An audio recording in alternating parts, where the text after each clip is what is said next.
Very good morning to all of you.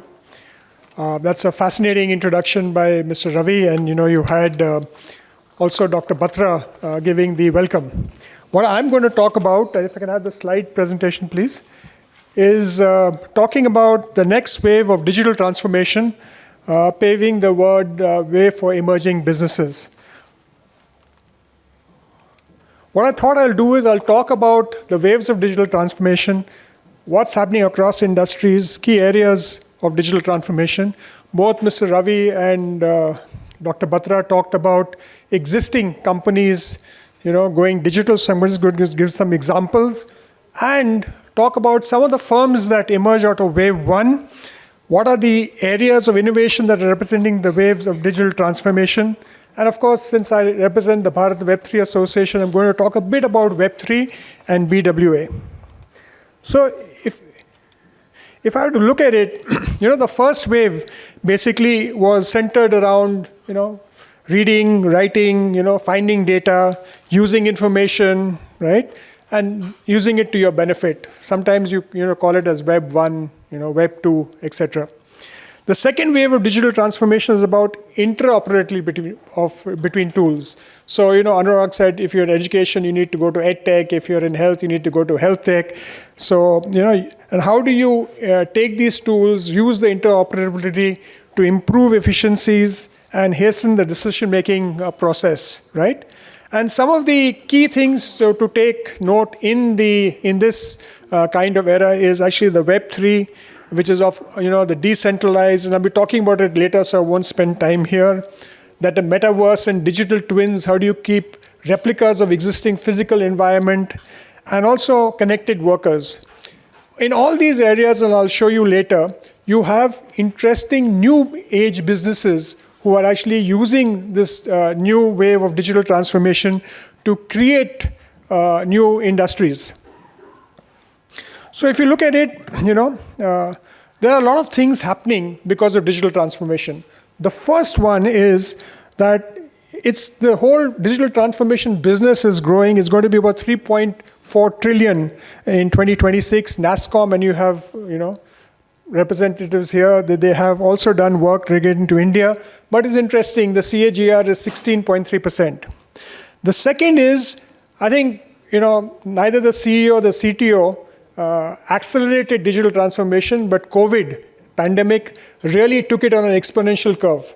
So you're seeing all the learnings from COVID being put into the digital transformation across different types of industries, small, medium, large, etc.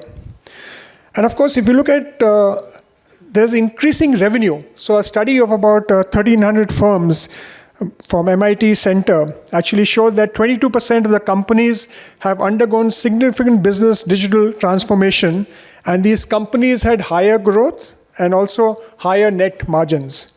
So there's two things happening. New businesses are coming up, and there are firms that are preventing competition or meeting the competition from new businesses by investing in digital transformation. And of course, every new digital transformation is disrupting the market. 40% of the CEOs are concerned about the relevance of their products and services due to digital disruptions. Large number of MSMEs are also concerned about this. And of course, if you look at a survey amongst MSMEs, right, in India, I think 88% said the firms has a digitization strategy in place. So if you're an MSME and you're part of that, other 12%, you got to think of how do you build your digital strategy in place.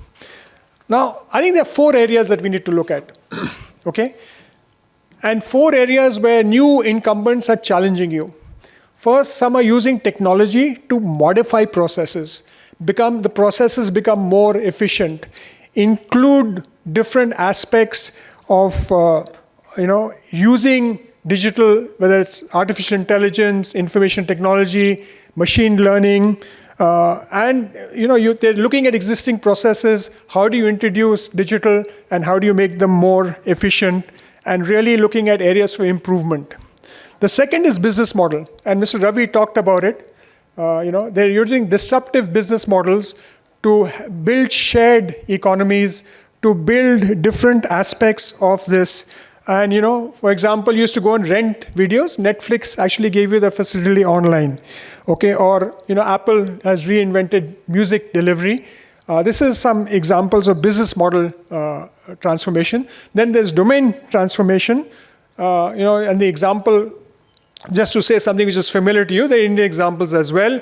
Amazon was very good in distributing products, but then they found that they could create Amazon Web Services, create a cloud service, and they actually transformed the domain and added on. Google also has done that. Other companies have done that. And I think finally you need to look at culture, which is very important. How do people, how do you actually enable that? And it means that not only using technology, but also your values, your behavior, including how do you communicate what's going to happen when you have connected workers, when you work in the metaverse, etc. So digital transformation is changing and is an essential tool for businesses to remain competitive, including, like I talked about, small businesses. They have become crucial for MSMEs to remain competitive in the evolving digital landscape. And despite upfront costs, in the medium and long term, gain from these investments is huge. And the biggest barrier to the change and digital transformation is the first one is the perceived cost of legacy systems. Second is the mindset change that you have to do. And the third is normally driving a top-down thing rather than a bottom-up approach. So Mr. Ravi talked about, and Anurag talked about, how some of the existing organizations are using digital transformation to actually change this. So if you look at McDonald's, Walmart, Unilever, including Hindustan Unilever in India, IKEA in India, Starbucks is used and started an NFT thing. If you go on to that, they've actually looked at how to be competitive. And there are many cases. The Indian example in this is Flipverse with Flipkart. Now, very interestingly, in the phase 1 of the digital transformation, and this is a really Inc. 42 slide, all of these unicorns started out small. At one point of time, they were actually micro enterprises, then they became small enterprises, then they became medium enterprises, and now they're classified as kind of unicorns. And what they have done, most of them, majority of them, in fact, all of them, have used digital technology and digital transformation to attack incumbents across different sectors of the economy, whether it's media and entertainment, whether it is consumer services, delivery, we look at energy, whether you look at e-commerce, look at fintech, look at logistics, health tech, and even ed tech, or even enterprise technology. So what they've done, they've actually looked at an industry vertical, looked at what is inefficient, how can you use technology to improve efficiency, create a community, go forward. So that's how they're actually using digital technology in wave 1. Now, if you look at digital transformation, the next wave, right? So the first one, most important, you're seeing large number of cybersecurity firms coming out because you're going digital. Cybersecurity is important, right? And you're seeing whole lot of things there. Talking about 5G technology. I don't know if you watched the launch of 5G in the India Mobile Congress last year, but Prime Minister Modi was sitting in Pragati Maidan and driving a car on German roads. So, just look at it in that way, the way in disruption it could have. It's actually increased the speed of transaction, reduced latency, allows you to do a lot of stuff there. And is your small industry, are you using that technology to actually look at it? Artificial reality, virtual reality is all areas that it can be looked at. Artificial intelligence, again, another area. Machine learning, are you using it to see predictive maintenance, behavior of customers, are you using it to create marketing strategies? That's all what is happening. Robotics and 3D printing and IoT, these are mechanical things, and you'll ask me why am I talking about mechanical, but they're all linked to digital transformation at the back end. And companies are coming and introducing these to improve efficiency, improve productivity, and challenge this going forward. AR, VR, mixed reality things, it's an important aspect. The people are creating digital twins. People are using it to train workforce. People are looking at to maintain machines, predict machines, etc.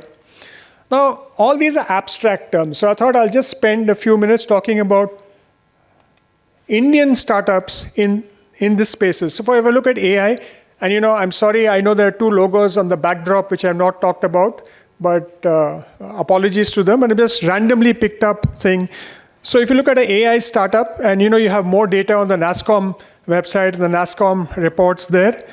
It talks about talks about image recognition, audio video analytics, and text processing, right? I don't know how many of you in your meetings use Firefly. It actually gets you a lot of meeting records and how many action points and dates were talked about. Similarly, QAI is a Mumbai-based a health tech company. Again, if you remember the verticals I talked about, this is health tech company. It says like, how do you look at imaging, X-rays, ultrasounds, and CTs, disrupting the whole healthcare space. And Veerloop, of course, talks about 24/7 customer support.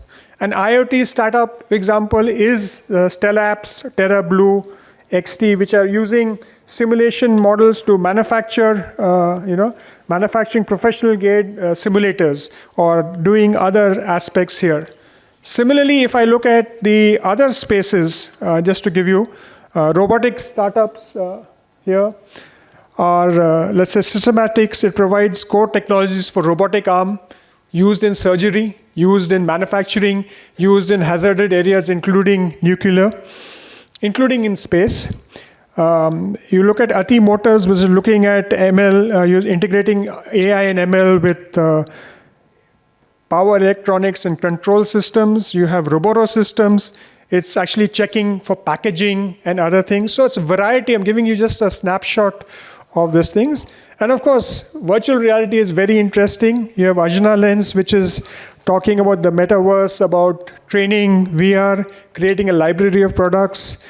You have INVACT, which is an immersive education program. And of course, Foyer, which is looking at virtualizing real estate spaces. You can use it to get an interior designer to use your home. All these companies are small and medium.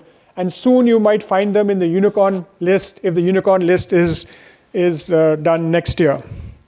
So if you look at the metaverse and Web3, I said I'll take a bit of time here in about 2-3 minutes. And if you look at what the whole thing is, if you look at sense of immersion in the internet and look at the decentralized of internet, you actually come into Web3. And how are Web3 companies disrupting Web2 companies? So I'd like to give you an example. You see Uber here at the bottom, right? Here, this is Uber. That's WhatsApp and Uber. And you see Drive. Drive is doing the same thing, but connecting customers to drivers directly, removing the intermediary layer, and it's a Bangalore-based Indian company. So that's how people are, and there are other examples here, but in the interest of time, I'll only talk about one. And again, I'm going to refer to a NASSCOM report, which talks in the metaverse. There are now actually the 900 plus startups. This report was April 22, so we've added close to 500 startups in the last year. Again, tier 2, tier 3 cities. 80% of them while they were in tier 1 cities, but many of them in year 2. And of course, we have 70 plus investors here and already 5 unicorns. Some of them were in the unicorn slide, some of them were not there. And what they are looking at, whether it's decentralized finance, entertainment, infrastructure, decentralized communities, AI, artificial intelligence, machine learning, AR, VR, and big data analytics and IoT. So, when Anurag Batra was speaking, he said, I'll talk about blockchain, but a lot of these are blockchain-based. Decentralization is blockchain-based. And 100 plus startups are in that space. Now, how does it make sense? So if you look at this chart, and these are different aspects of the Web3 industry, each one of these boxes is an opportunity for a new startup or a new entrant to come. And there are close to 70 boxes in this slide. And this is only a fraction of the array of sectors which you're looking at, whether it's the creator economy. You have another sponsor, which is Fanstar, which is here. They're doing some fantastic work in the creator economy. There are 450 creators with them, and they have interesting amounts of revenue. So these are all opportunities for you in the digital disruption space. Imagine if you create a bank. SIDBI is a bank, but if you create a bank that can take deposits from all of us and then lend it to small vegetable vendors or other people at 0.5% interest per day or 0.5% interest per day, how it would actually work. But that's all possible here. And digital transformation. So either your company is in the mood of digital transformation or your company is moving towards extinction. You see, Peter Diamandis talked about this. There will be two types of companies, one who use AI and one that will be dead, but the same thing can go for digital transformation. Lastly, and this is my last slide, Bharat Web3 Association that represents is trying to unlock India's Web3 potential. And we have about 16 members really looking at educating, partnering, and promoting this sector in India. So thank you very much for your attention.